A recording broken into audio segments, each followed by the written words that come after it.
চলুন আজ খুব সামান্য পরিমাণের তেলে আমি বাচ্চার ডিমের ঝাল ঝাল ঝোল কিভাবে বানাচ্ছি একটু দেখে নেওয়া যাক। ফোড়নে দিলাম কালা জিরে এবং গোটা জিরে অল্প অল্প দিলাম, তাতে করে খুব সুন্দর একটি ফ্লেভার তৈরি হয়। আর শুকনো লঙ্কা খুব সামান্য দিয়ে ফোড়ন দিয়ে নিলাম, বাচ্চা খাবে তাই শুকনো লঙ্কাটা কম দিলাম। পেঁয়াজ কুচি দিয়ে ভালোভাবে পেঁয়াজটাকে ভেজে নেওয়ার জন্য একটু লবণ দিয়ে দিলাম, তাতে করে পেঁয়াজটা না খুব সহজে গলে যায়।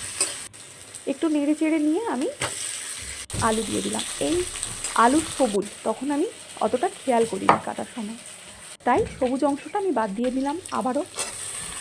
এবারে পেঁয়াজটা আলুটা ভেজে নেওয়ার পরে আমি টমেটো কুচি দিয়ে দিলাম, ওটাও ভালোভাবে ভেজে নিয়ে এই যে আমি আলাদা করে ডিমগুলি ভেজে রেখেছি আগের থেকে, একটু গ্রেট করে রাখা রসুন আদা কুচি দিয়ে দিলাম, হলুদ জিরে গুঁড়ো এবং কাশ্মীরি লঙ্কা গুঁড়ো দিলাম। সাধারণত আমি দিই না, আজ একটু দিলাম।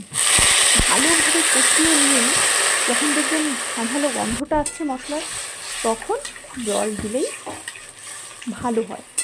জলটা দিয়ে ভালোভাবে নাড়িয়ে ছাড়িয়ে আমি লবণটা দেখছি একটু কম আছে।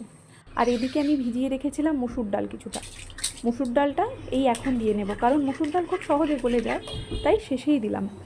মসুর ডালের ফ্লেভারটাও থাকে, গন্ধটাও খুব সুন্দর থাকে। ভালোভাবে মসুর ডাল সিদ্ধ হয়ে গিয়েছে, ভালোভাবে আলু সিদ্ধ হয়ে গিয়েছে, তরকারিটা সম্পূর্ণ হয়ে যাওয়ার পরে আমি ভেজে রাখা ডিমগুলি দিয়ে দিলাম। ডিমগুলি দেওয়ার পরে আমি কিন্তু আর ফোটাবো না, তাতে আঁশটানি গন্ধ হয়। এইভাবে তরকারিটা হয়ে গেল। ভালো লাগলে পাশে থাকবেন, সাবস্ক্রাইব করুন।